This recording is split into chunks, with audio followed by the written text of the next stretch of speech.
guys muraho neza nk'ibisanzwe rero nitwa Shumbusho hano tufite imodoka twita ngo ni category C urwego se ku bantu bose bakunda kwibasira ikibazo category C ni cyazwe cyose twara imizigo cyangwa se atwara fuso cyangwa se ben bisobanuye ko rero imodoka nk'uko ubona hano niyo twita category ya C ushaka kubaza se itwarwa gute cyangwa se bigenda bite ibyo ngiye kubereka mwe muze tugendane twagiye.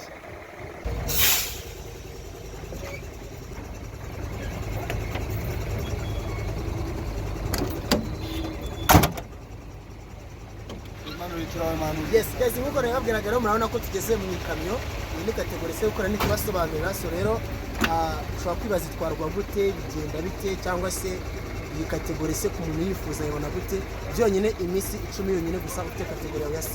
Category C rero ikorwa gute ukora ibizamini bitarenze bitatu byonyine gusa kwa kurumba ino category tuyibona warabanje kubona category yawe ya B. Ibizamini kurwa rero ni T-cross bisanzwe ugakora agakona ndetse ukanakora na circulation tugera gukora agakono no munsi murebe ukuntu babimeze hano dukumwe n'umwarimu wanje rero nayo muraza kureba cyangwa se araza kubaha ubushobozi cyangwa ubwo buhamya noneho muze kureba se nakora ikizamini cyane nago nagikora mwe muraza kumbwira teacher so wasa nk'ubasobanurira rero kugira ngo use nkaho ubimbwira cyangwa se bamenya uri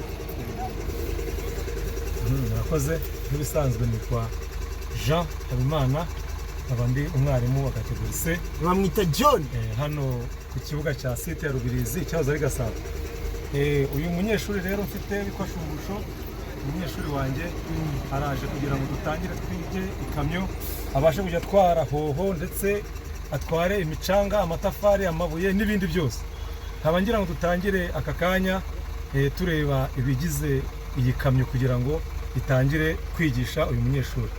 Icyambere nuko tubanza gushyiramo kontaki tukayishyira hano ubwo umunyeshuri somo ryacu rya mbere tubanza guha umunyeshuri karibu ndetse tukanamwereka bimwe mu bigize ikamyo agiye kwiga kugira ngo azabashe kumenya icyo bita teori tunamwigisha pratique tukanamwigisha n'iyi tableau de bord yose y'imodoka duhereye kwatsa dusatinga ikamyo yacu yaki bakora ukanwa gakeya akarongo zona kiki no kugira ngo ibashe kuzuza imyuka kuko ikamyo yacu twarwa ibintu bigize ikamyo cyane ni imyuka haba kuri feri haba ku ihoni haba kuri vitensi igizwe n'icyo twita imyuka.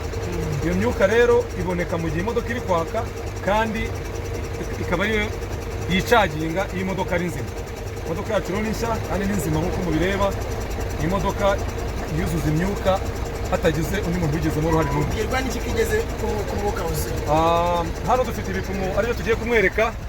Tugiye guhera kwanza ku kintu cya mbere cyitwa iyi tableau de bord igize ikamyo. Iki gipimo gitukura murabona ko cyakimaze kuzima ni cyerekana ko imyuka nta yari irimo ariko ubu direct itangiye kujyamo. Iyi myuka igezemo urushinge ruba rumeze nk'urw'isaha rugenda rwiyuzuza ikamyo yerekana ko yuzuye igihe igeze mu 8 nibwo uba wemereye ko washyiramo vitensi ukavuza ihoni cyangwa ugahaguruka ari nabwo wabona feri icyo twita brake. ubwo bisobanuye ko udafite umwuka nagufata feri nta nubwo ishobora kugenda. Turakurikizaho ikindi kimenyetso kiri hano kiriho akamenyetso kameze nk'indobo cyangwa se rozwari ni akamenyetso twita tanka ariyo mazutu cyangwa se amavuta cyangwa se fuel. Iyo urushinge rwageze mu R bisobanura low yamaze kuba down nyine nta mazutu birimo. Ubu mazutu irimo niyo mpamvu irimo yaka. Tukaza ku kimenyetso cya gatatu kiriho agafunguzo kameze nk'inyuguti ya F. Aka kamenyetso gasobanura fire cyangwa se umuriro cyangwa se ubushyuhe bwa moteri. Hano hagati ya 40 na 80 iyi kamyo yacu biri normal ariko igipimo kizamutse kikagera hejuru ya 80 already iragize ikibazo uguhita ushobora kurekana amakubafundi cyangwa se kubakanishi babwira ko imodoka yawe yarwaye. Tukaza ku kindi gipimo cya 4 na abakireba kimeze nk'akabase karimo nk'imitonyi y'amazi. Iki nicyo bita amavuta ya moteri cyangwa se kuri karitere. Iki nicyo bita karitere ari cyo kibasi cyangwa kidobo kibika amavuta ya moteri. Iyo ari nta mavuta arimo iki kidobo kiba kiri muri zero. Uyu urushinge ruza muri zero. Iki kidobo nacyo kikaka umutuku ariko iyo kitari mu ibara ry'umutuku ni ikimenyetso cy'uko amavuta arimo. Okay. Turaza ku kimenyetso cya gatanu aricyo twita turu ya moteri. Ikamyo igirwa n'ibimenyetso byinshi, niyo mpamvu usanga abantu batwara aho batabyize ibica cyangwa se ugasanga bakoze amagisida kutamenya ibyo biti gatoya.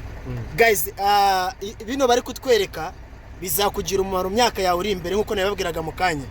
Ntabwo bino bintu mwarimu ari kutwereka ari ibintu ugiye kwiga none cyangwa ejo, uzabyiga igihe kirekire kandi bigutunge ubuzima bwawe bwa buri munsi. Ibi rero nibyo bigize ikamyo nkuko ari kubidusobanurira. Mwakomeza.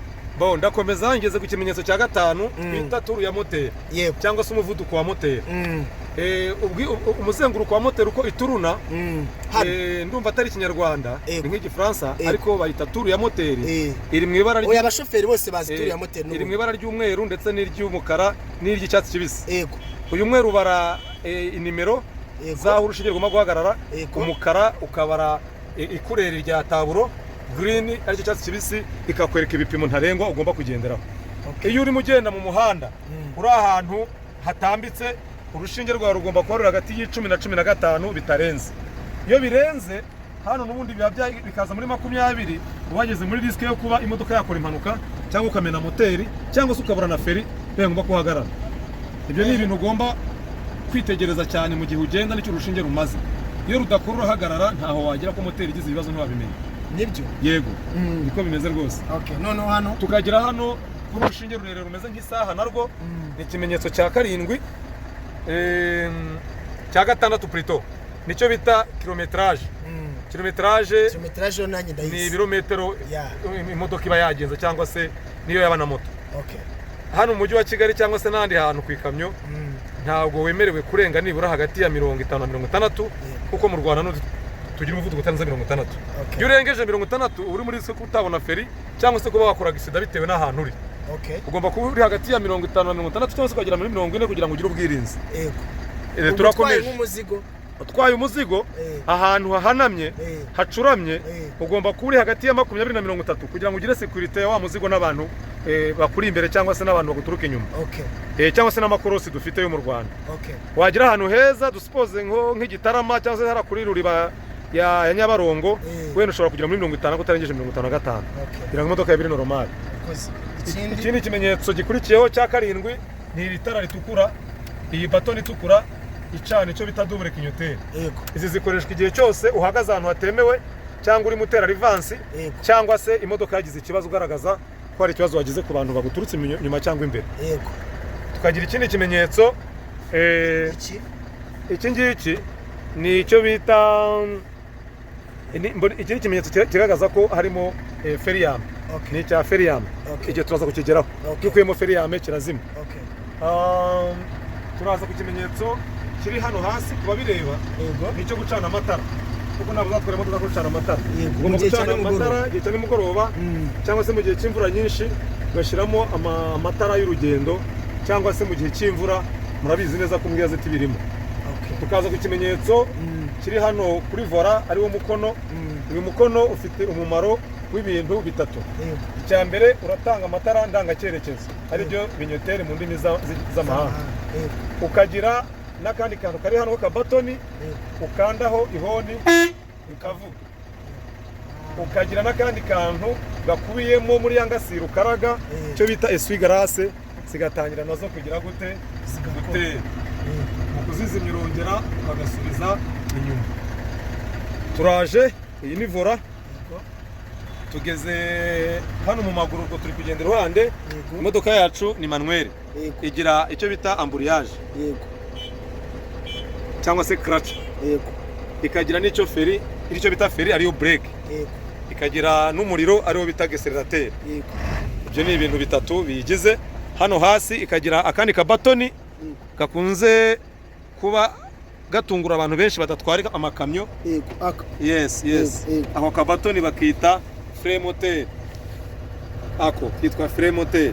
Ako kantu gakandagiraho igihe cyose imodoka ifite umuvuduko cyangwa ipakiye cyangwa se imanuka. Ahantu hamanuka ugira ngo igabanye umuvuduko ufite ubashe kuyobora ya modoka.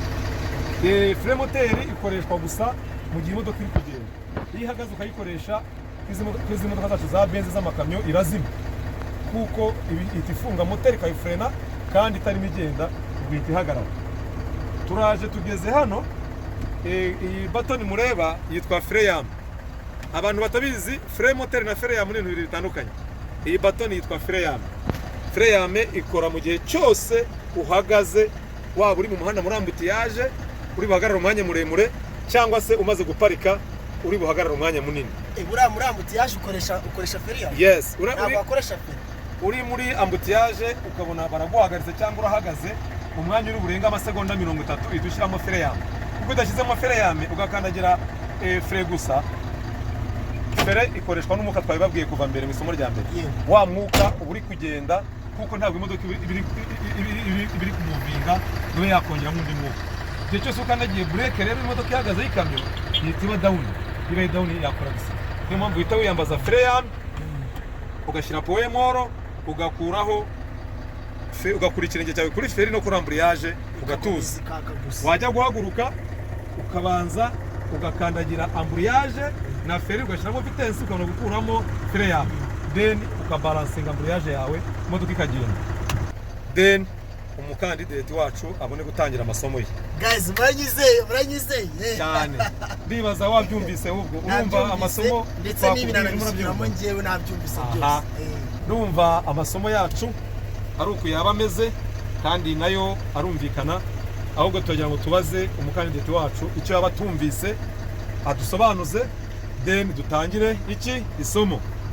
So teacher urakoze rero, ikibazo ngiye nshaka kubaza cyonyine gusa kuko bino nabyumvise, icyo numvise cyangwa se icyo nshaka kukubaza gikomeye ni ikihe kintu kuki abantu bakunda kuvuga ko ikamyo igira impanuka? Urakoze. Biterwa n'iki? Ni ikihe kintu hano nakora kikabyara impanuka itunguranye? Urakoze. Ese mu by'ukuri ko abantu bakunda kuvuga ngo amakamyo abura feri, nibyo? Ntabwo ari byo, kuko ntabwo amakamyo abura feri, ahubwo amakamyo abura feri kubera abayizikoresha. Iyo ugikoresheje nabi ibura feri, kuko n'indi modoka isanzwe yabura feri. Ariko ikamyo igira umwihariko wayo, kuko ishobora kubura feri ifite amavuta ya feri, ifite bande feri zirimo, ariko ari cya kibazo cy'umwuka wagize utabasha kubikontorora. Ntabwo yateza impanuka. Bituruka ku ki rero ni ikihe kiba cyakozwe? Urakoze, kangusobanurire. Hari ibintu bitatu wakora cyangwa se wakwibagirwa bigatuma ukora impanuka. Icya mbere, iyo uri mu muhanda ugomba kubanza ukareba ibipimo byawe by'umwuka bigenga ikamyo ko byuzuye, kuko iyo byuzuye nta na kimwe cyateza impanuka. Icyo ni kimwe cy'umwuka, nicyo nakubwiye. Kuko nicyo gitanga breke, kigatanga vitesse, kigatanga n'ihoni, ndetse kigatuma na vola ibasha koroha. Ikindi cya kabiri, ikintu gishobora guteza impanuka wakibagiwe, ni ukutamenya umusozi urimo cyangwa se umuhanda urimo ukaba wakwiruka, bityo bikaza guteza impanuka bitewe n'ahantu ugeze utabasha kuza gukontorora wa muhanda cyangwa imodoka ngo ubishobore. Mu yandi magambo, kubara umusozi. Kubara umuhanda ufite, kumenya umuhanda urimo. Yego. Icya gatatu cyateza impanuka ni igihe cyose ushobora kuba upakiye umuzigo mwinshi kandi ukiruka. Bipakiye umuzigo mwinshi ukiruka, then ntabwo ushobora gukaruma ya modoka ngo bikunde, kuko icyambere upakiye ibintu birengeje ubushobozi, kabiri wari uri no kwiruka, umuvuduko nawo uri mu byateza impanuka. Akandi kantu ka kane ni ubumenyi bukeya umushoferi yaba afite ku iyo modoka n'amahame remezo agenga ikamyo. Nta kabuza azakora iyo mpanuka, ariko naza tukamwigisha nk'abantu tubifitiye uburambe, tubifitiye ubunararibonye, tumaze igihe dufite certificate mu nzego zitandukanye kubera igihe tumaze twigisha uburambe. Uwo muntu uko byamera kose azakora impanuka, kuko azaba yagiye kwigira mu mashuri atabifitiye ubushobozi, cyangwa se afite abarimu batabifitiye ubushobozi n'uburambe. Icyo gihe rero bizateza impanuka. Murakoze.